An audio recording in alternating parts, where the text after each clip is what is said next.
My name is Peter Karanja Kamau. I'm 29 years old and I'm a DJ by profession. Okay, my journey started in a very interesting way. I was at work normally. I was hosting a TV show, and that was when I noticed that I could not see my laptop clearly. And that is when I went to the hospital. At first, I thought it was an eye problem. But when I got tested, it's when I noticed I had high blood pressure, and that's how my journey began. It was very hard for me because I did not know about kidney failure until I first heard of it when I was diagnosed with it. So at first I went to Google just like any other person, and that's when I found out that it was a chronic disease. Which means that it's a disease that you will have to live with for the rest of your life. It was very hard for me to take it in, and I went into a period of depression. Some of the thoughts that were going through my mind were, I am going to die. What will happen to my career? Because I had just begun my career as a DJ. I was just my star was just starting to shine, and now I could see everything crumbling. I was worried about how I'm going to be able to take care of myself, to pay the hospital bills. So I at first I even refused treatment because I could not accept that I had kidney failure.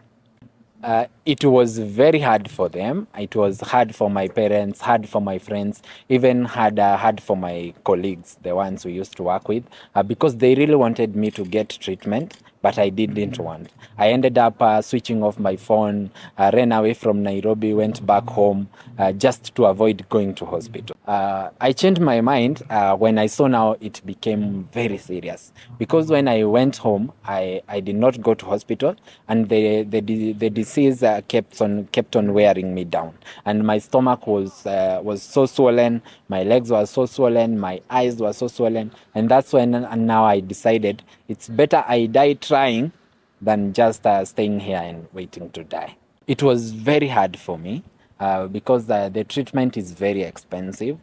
Even on the onset, the dialysis process. A dialysis session is very expensive, which goes up to 9,500 per session. And you have to go for 2 sessions a week. So if you add transport costs, it will amount to around 20,000 per week, which a normal Kenyan citizen cannot be able to raise such kind of money in this economy. The other one is the process of going through the test for transplantation. It is very expensive for the donor and for the recipient. And you find that for you to go through the tests, all of them, and bearing in mind that they have to go through, because you can do all the tests and the last one fails, and you find that all the amount that you used for all the previous tests, they all go to waste, because now you have to find another donor and start the process over again. Keeping in mind that the whole process takes about 500,000 just for the testing alone. So you can imagine the pain a patient can go through if he does all those tests and the donor ends up being rejected. My mom was my donor, and I thank her so much for that.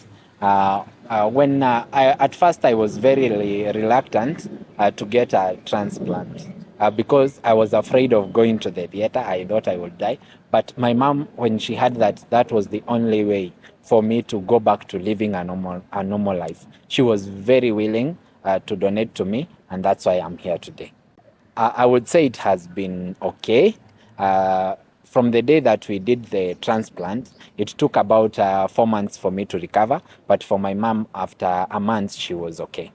Right now, I would say I have recovered, but for medication, I have to keep on taking the medication for life to make sure that the kidney stays healthy and it works the way it should work. The reason I need to take this medication is because the organ that was donated to me is not a part of my body.